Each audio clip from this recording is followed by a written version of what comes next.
Kraft presents The Great Gildersleeve. Yeah.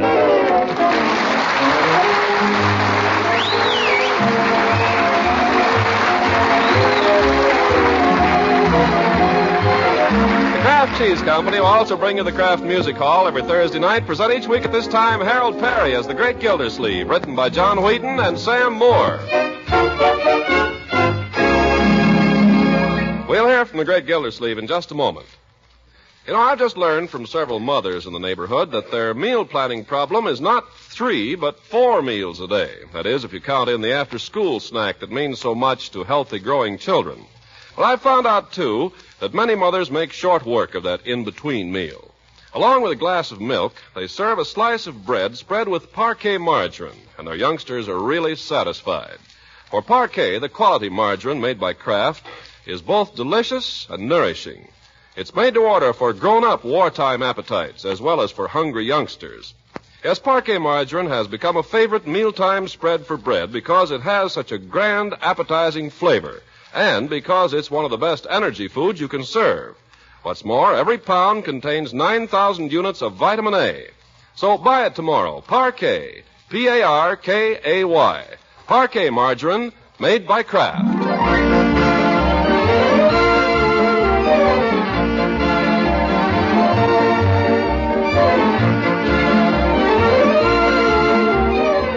Now let's look in on the Great Gildersleeve. It's a cold winter Saturday, and he's at home, occupying himself with some papers that look very important, while Leroy plays happily by the fire with his Christmas puppy. If you claim a credit in line 15, disregard lines 19A and B, complete schedule L1 on page 4, and enter result in line 19C. Gibberish. Has the puppy eaten this morning, Leroy? Oh, sure, he ate and ate and ate. I wonder if I could put him down as a dependent. Yeah, I suppose not. When are you going to help me build a house for him, Unc? A house? Not today, Leroy. But you promised. I know, but I got to get started on this confounded income tax. I thought it didn't have to be in till March. Don't worry, it'll take till March to finish it. Let's see. If line 20 is larger than line 21D, enter the difference here and also as item 20, page 1. If not, see item 23. The dog is right. Line 20. Confound it, Leroy. You'll have to keep the dog quiet. This thing is very complicated. Well, if he had his own house, he could go there and not bother anybody. I can't build it today, my boy, but I've got to have quiet. Okay. Have to be quiet, Stinky. Yeah. What'd you call the puppy, Leroy? Stinky. That's his name. Since when? Since yesterday. Well, I won't have him called that. We'll have to find something more suitable. Oh, gosh, he likes it, Unc. It suits him fine. If you'd give him a bath, it wouldn't be so appropriate. Why don't you go and give him a bath right now? It's bad for puppies to have baths in the winter. Nonsense. Who told you that? You did. Oh. Uncle Mort, has the mail come yet? Mail? I don't know, my dear. I haven't looked. Oh, what's the matter, Stinky? Marjorie. Well, what did I do? I do not like the name for the puppy. Can't we get a more dignified name for him? Like what? He wants to call him Rover. I didn't say anything about Rover. Although Rover's a nice name for a dog. Here, Rover. Here, Rover. Doesn't seem to go for it. You can't expect him to know it the first time. Here, Rover. Nice Rover. Come to Uncle Mort, Rover. Rover. Don't you growl at me, you little mutt. He's not a mutt, he's an Airedale. An Airedale? Well, he behaves like a mutt. Oh, he can't help it. I'm going to get the mail. Yeah, why don't you go somewhere too, Leroy? Take the dog with you. Oh, it's too cold to go out. What is that to do? Go practice your piano. You haven't practiced all week. Okay. Come on, Stick. Come on, Rover. Victory tax credit. This is a Lulu. Here you are, Uncle Mort. Some lovely mail to cheer you up. Huh? What is it? A bill from Dr. Hargrave. Certainly didn't lose any time. I wonder what he'll have the nerve to charge me. All those fancy instruments, complicated tests. Well, I won't pay it, that's all. The robber. Well, what is it? To professional services, $2. What does he think I am, a pauper? Leroy. Say, there's something about deducting medical expenses on your income tax. Here, instruction 15. The deduction is limited to such expenses as... Leroy!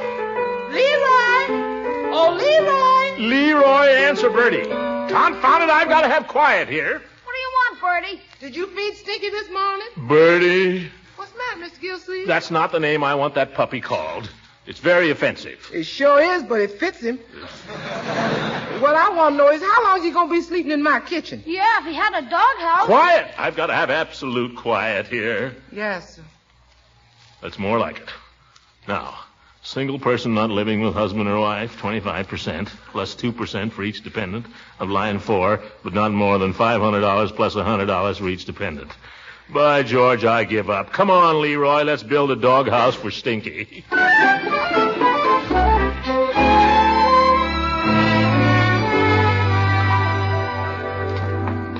It's dark as your hat down here. You go ahead, Leroy, and turn on the light. I will if I can find it. It's right over where the workbench is. I know, but where's the workbench? Right under the light. Big help you are. Ouch! What's the matter? I bumped into something. Well, why don't you watch where you're going? Who left that there, and what is it? It's my sled. What's your sled doing in the cellar? Oh, just polishing my runners. If I find it here again, Leroy, I'm going to burn it. Now, turn on the light. I've got it. There. Leroy, I thought I told you to clean up this place way before Christmas. I did, Unc. You did. Just look at it. I know. Isn't it terrible? You clean up anything around here, and right away somebody messes it up. Yes. It's discouraging. I give up. Let's get on with the doghouse. Yeah, let's. Here's a soapbox I've been saving. Soapbox? I thought if we cut a hole in one end for a door and put a roof on it. That's no good. Why not? In the first place, it's not big enough. We need something about 3 feet 6 inches. 3 feet 6 inches? The dog is only a foot long. He won't always be a puppy, you know. You have to remember we're building for the future here. Besides, whatever's worth doing at all is worth doing well. Remember that. Get me one of those long boards over there. They got nails in them. We'll pull them out.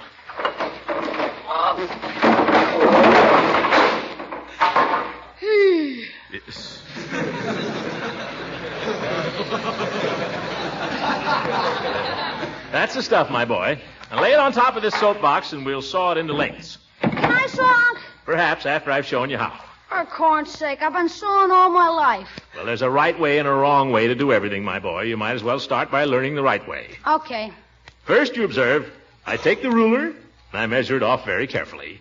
Exactly 3 feet and 6 inches. Then? Unc. What?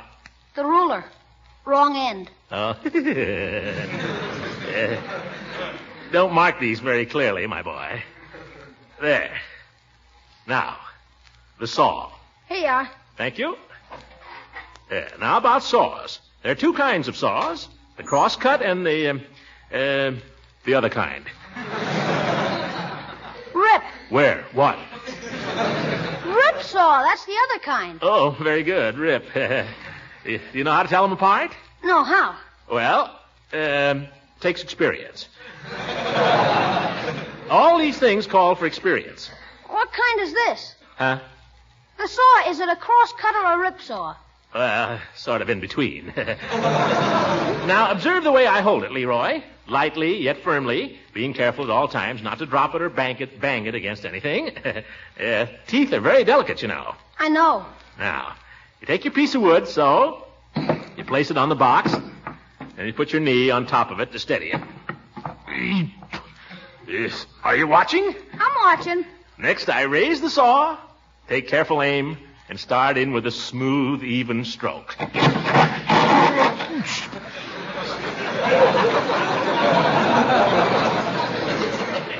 hit a nail, Unc. Darn bored. That's the trouble with it. That's bad for the saw. You don't have to tell me, Leroy. Only it wasn't my fault. But I'll tell you. We'll make the doghouse 3 feet 5 inches. That way we'll miss the nails. Yeah, but there's a knot. A knot? Yeah. All right, 3 feet 4. That'll miss the knot. Well, we may have to take a couple of inches off the dog, but let her rip. Darn wood. Bang. Must be green. You know, Unc, What? I figure we're going to need about 48 pieces like this. 48? Well, there's the bottom, 2 sides, 2 ends, and 2 pieces for the roof. Gee, all this for a dog.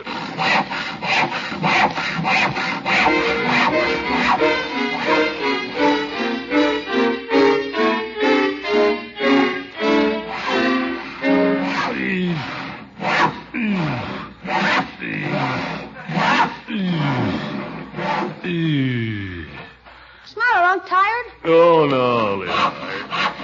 Hey, Unc, your coat. Never talk to a man when he's sawing, Leroy. But your coat, you're sawing it. Oh, confounded thing. Stand back, Leroy. Good work, Unc. That makes 17. Only 31 to go. 31?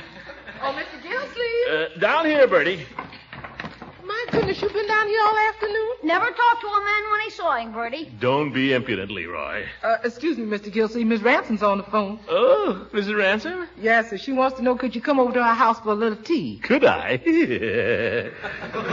Oh, Unc. Tell her here I come, Bertie. But, Unc, what about the doghouse? Well, you get the idea now, Leroy. I'll leave the finishing touches to you. Finishing touches? We haven't even started. I don't know how to go on. I'll tell you what to do. You find a nice soap box and cut a hole in one end for a door.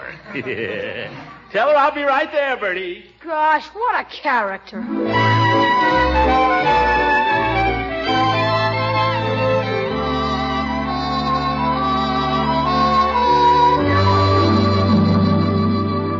How do you like your tea, Throckmorton? Strong or weak? Well, I'm not much of a tea hound, to tell the truth.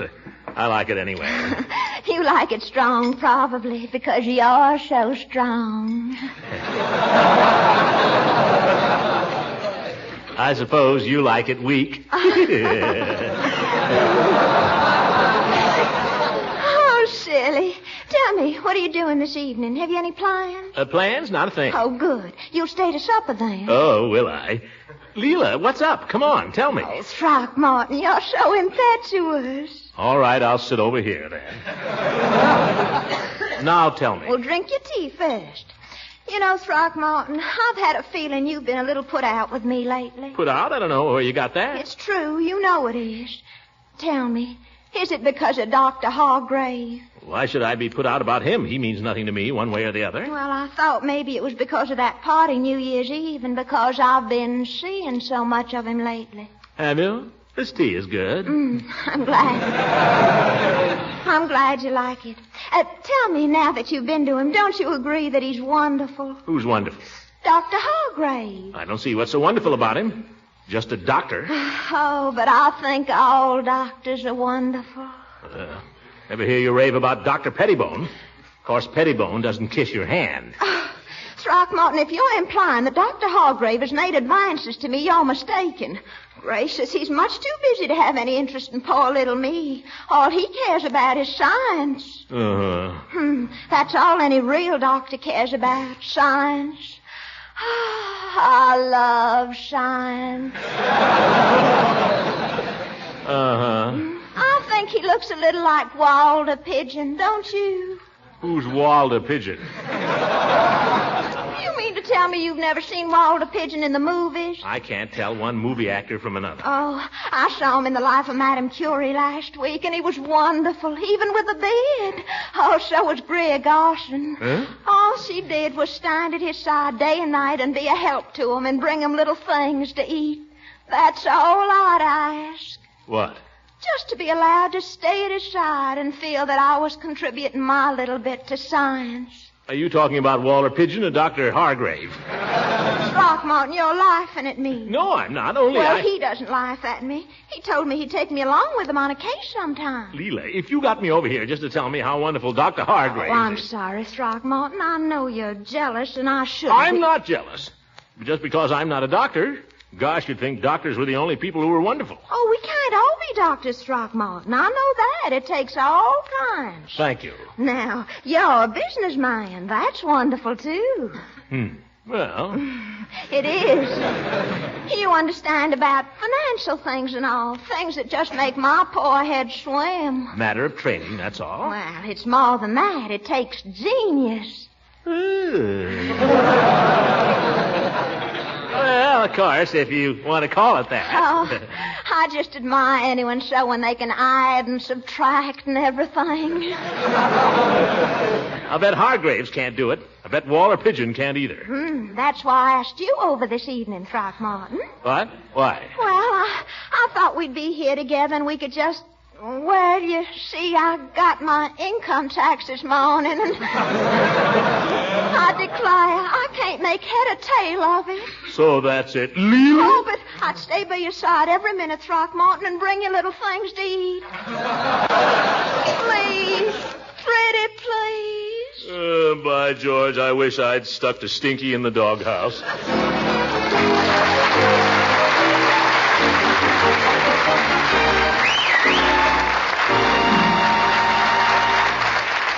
The Great Gildersleeve will be with us again in just a few seconds. During the coming drive for victory, we're all going to need extra energy to get the job done. And that's why it's so important to see that the family diet includes a plentiful supply of well-balanced, nourishing foods. Foods that really taste good, like parquet, the famous spread for bread made by Kraft. Parquet has a delicate, appetizing flavor that really satisfies. It steps up your family nutrition program because it makes the family want to eat more bread and other foods that contribute to glowing health and strength. And as for energy, Parquet margarine is one of the very best energy foods you can serve. And remember, every pound contains at least 9,000 units of important vitamin A. So for flavor, for good nutrition, and for economy, be sure to ask your dealer for Parquet, P-A-R-K-A-Y. Parquet margarine, made by Kraft.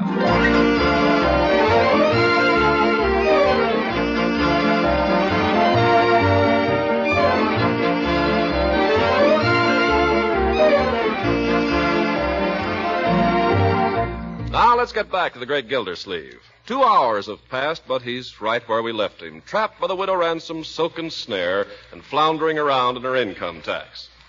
Well, let's see here. Business or profession? Fill in Schedule C, 2. Farmers keeping no books or account. Well, she's not a farmer. That much I know. And she's not in the armed forces. Throckmorton, supper. Oh, thank goodness. Oh, don't get up, darling. I'm bringing it to you on a tray. Oh, what do you got? Well, it's just a sandwich and a glass of milk. Is that what Walter Pigeon gets? Oh, silly. I thought as long as we'd had tea, you wouldn't be wanting much, and this way you won't have to interrupt your work. Oh, that's great. How are you coming? Oh, I can see you're doing just fine. I haven't even started yet, Leela. If you want me to help you with this thing, you'll have to give me the necessary information. Oh, I'll be glad to, Throckmorton, if it's not too personal. To begin with, Leela, have you had any net gain or loss from sale or exchange of property other than capital assets? Gracious, how should I know? I'd have to ask Judge Hooker. Well, why don't you? Why don't you get him to make out your whole income tax? He's your lawyer. I know, but I've asked the judge to help me with so many things lately. I just couldn't ask him to do any more without charging me. Yes, why? He'd be glad to do it. You really think so? He'd be delighted. Yeah, let's call him up and get him right over here. Huh? Oh, I couldn't ask him, Throckmorton. Then I will. Where's the telephone? Right over there under that door. You just lift up. Oh, cute. Yeah, it's right in the judge's line, Leela. He'll be... Hello, Judge. How'd you guess? Say, listen, you old son of a gun, where you been keeping yourself lately? I haven't seen you in a week. Is that any way to treat your friends? Oh, me too. Say, Judge, guess where I'm phoning you from? I'm at Leela's. Yes. Having more darn fun. Well, we got to thinking about you, Judge, and Leela said, gee, I wish Horace were here. And I said, I'll tell you what I'm going to do. I'm going to call him right up and see if he can't come over. How about it, Judge? Great. Hurry now. And, oh, Judge, be sure and bring your glasses. You see? Just leave it to your Uncle Throckmorton. He'll be right over. That can't be him. Oh, excuse me. Why, it's Mr. Peavy. Come in. Peavy. Good evening, Mrs. Ransom. Well. Hello, Mr. Gildersleeve. Won't you take off your coat? Oh, no, I won't stay, Mrs. Ransom. I was on my way home to supper, and I just dropped by to leave this. Kleenex, Throckmorton, it's a box of Kleenex. Kleenex? Oh, you don't know how hard it is to get. Oh, Mr. Peavy, you're a lamb. I declare I could just kiss you. Well, no, I wouldn't do that. As a matter of fact, I had it put away for you under the counter. Then I went away for a few days. I heard you had the flu, Peavy. How are you feeling? Oh, just fine, Mr. Gildersleeve. Fit as a fiddle. Oh? Fit as a fiddle and ready for love, huh? Well, I hope I'm not interrupting anything here. Oh, no, Peavy. Stick around. We weren't doing anything. Just my income tax. No rush about that. You say you were out of town for a few days? Yes, Mrs. Peavy and I had to go down to Belleville. Oh, great. Have a good time? Well, we were there on a rather sad errand. Oh. My mother-in-law, Mrs. Peavy's mother. Oh, that's too bad. Well, I guess we all have to go sometime. Well, perhaps it was all for the best. Well, I raised that point, but Mrs. Peavy...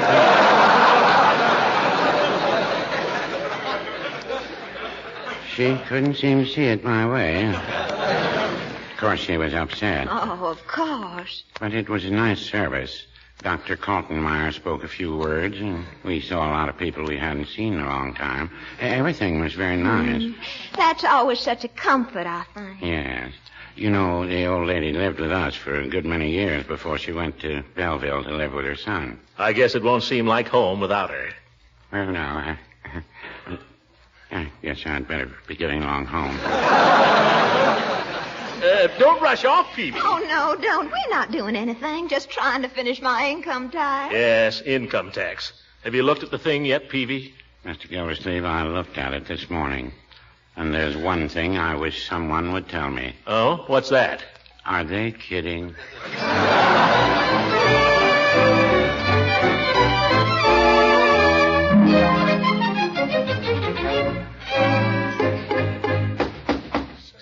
Thank heaven. Must be Hooker. I'll go. Well, hello, Judge. Come on in. Thank you, Gildy. By golly, I'm glad you called me up. I'm just in the mood for a little diversion. Oh, well, you came to the right place, Judge. Here, let me have your coat. Thank you. Yes, sir. Plenty of diversion. Charming hostess. Indeed she is. Where is Leela? In the other room. Plenty of diversion, Judge, and a chance to do a New Year's good deed, too. Good deed? Uh-huh. Say, Horace, let's help Leela with her income tax. Gildersleeve, you're a dirty dog. Yeah. Why, Horace, the poor little girl is desperate. Are you going to let her think you're unwilling to help? Well, I'm not unwilling. I just don't like to be invited to people's houses under false pretenses. Oh, Horace, now come on, be a sport. We'll have it done in no time. Well, I guess you haven't seen the new tax form. Well, Leela, here's Horace. Many hands make light work, you know. Oh, Horace, you're an angel to help me. Glad to do it for you, Leela. Glad to do it. Got your checkbooks here, deposit slips? Throckmorton, I knew he'd think of something practical right away. Here they are, Judge. Fine. Now, these represent all the money you received during the year, do they not? Well, practically. All my big checks are deposited. Only once in a while I get a little bitty dividend, and I just cash that. This is going to be worse than I thought. Now, let me see that list of your securities. Now, write down all the dividends, whether you got them or not. Here's the list. Remember, you made it out for me yourself. Yeah, I remember. Now, let's see. 1 share of Happy Valley Light and Power, $5. 1 share of Fizdale Improvement Company, $5. Leela, let's go in the other room and let the judge concentrate. He might want to ask some questions. No, he's got all the stuff right there. Come on. Throckmorton, I don't feel right sneaking off like this while the judge is working. We weren't helping him any. When there's something I can do to help, I'll do it. Come on. Let's sit by the fire. No, I don't think we'd better somehow. Oh? Oh, I've got a great idea. Let's dance. Oh, no, the radio would disturb the judge. We won't use the radio. I'll just sing softly in your little ear. Well, just for a minute. All right. Why do I love you? Why do you love me? Oh, you do dance nicely, Throckmorton. Now, let's just dance, shall we?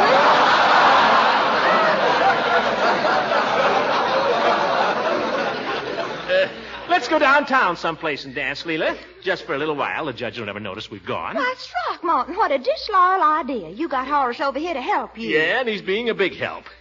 Listen, Leela. No, Throckmorton, stop. Hey, Gildersleeve, what's going on? Oh, we were just dancing, Judge. Dancing? I don't see any orchestra. Throckmorton was singing for the music. Well, that sounds more like what I came over for. Gildersleeve, suppose you go check my audition while I tread a few measures. Judge, I'll take your audition on trust. Well, I'd feel much better if you check it, Throckmorton. This is no fair, you old goat. Leela, may I have the pleasure of this dance? I'd be delighted, Judge. All right. Play, orchestra, play. Put on your old gray bonnet with a blue ribbon on it while I put old Dobbin to the shade. For we're off to Dover through the fields of clover on our golden wedding day. My goodness, Horace, you certainly dance vigorously. Thank you, Leela. You're a very good dancer yourself. Oh, thank you. You're looking very handsome, too. Now, George. Say, why don't you and I go down to Peavy's and get a soda? Throckmorton will never notice. Why, Horace Hooker, I thought you came over here to help me. Well, I did, but Gildy's doing so well, I thought... Oh, come on. Just take us a few minutes. Judge, you ought to be ashamed. Is this man annoying you, madam? Well, are y'all through with your auditions, Throckmorton? Yeah, and the judge made a mistake, too. I don't believe it. Where was it? That's for you to find out. It's there. Come on, Leela. It's my dance. Oh, now you boys are being ridiculous, both of you. Let's go and finish up my poor little income tax, and then we can all have fun. But, Leela, it's my turn. Now, you had the first turn. Now you're all even. Come on, Throckmorton, let's finish up. Oh, well, come on, Judge. All right. Now, let's see. Leela, did you make any contributions during the year 1943? Well, I put 50 cents in the plate every Sunday. Oh, mercy, who can that be? Excuse me, Horace, Throckmorton. All right, Judge. Contributions is easy. But what about net capital gains? Let me see you explain that if you're so smart. Good evening, Mrs. Ransom. Why, Dr. Hargrave, what a surprise. Well, I warned you I'd need your help on a case sometime. Would you like to be an angel of mercy for a little while? Oh, I surely would, Doctor. Only... I've got a call about 20 miles out in the country. Some farmer's broken his leg, but it's a nice moonlight night, and my tank is full of gas. Oh, how exciting. How exciting. The broken leg, I mean. Well, are you game? Well, I'll tell you, I've got 2 income tax men here working on my return, and I don't... Oh, we'll be back in 2 hours, I promise. What is it, Leela? Oh, Throckmorton, I didn't... Oh, hello there, Gildersleeve and Judge Hooker. Good evening. Hello, Hargrave. What do you want, your $2? No, I've got an emergency case I've got to see Gildersleeve, and Mrs. Ransom has very kindly consented to go along as my anesthetist. Oh, Dr. Hargrave. Now, look here, Leela. Leela, this isn't fair. It's only 20 miles. 20 miles? Oh, where's my coat? Is this it? Oh, yes, thank you. Now, you boys keep working. You hear? I'll be back in an hour. But, Leela. Goodbye. Goodbye. I'll be doggone. What's he got that we haven't got? A C card. That's women for you.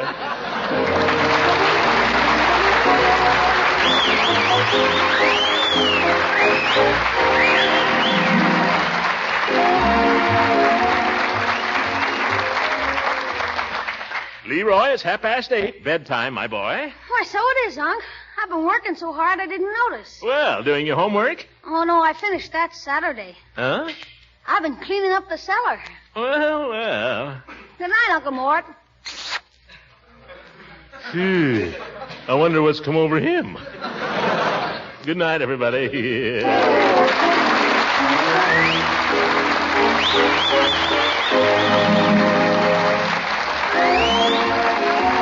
Music heard on this program was directed by Claude Sweet. And this is Ken Carpenter speaking for the Kraft Cheese Company, inviting you to listen in again next week for the further adventures of the Great Gildersleeve.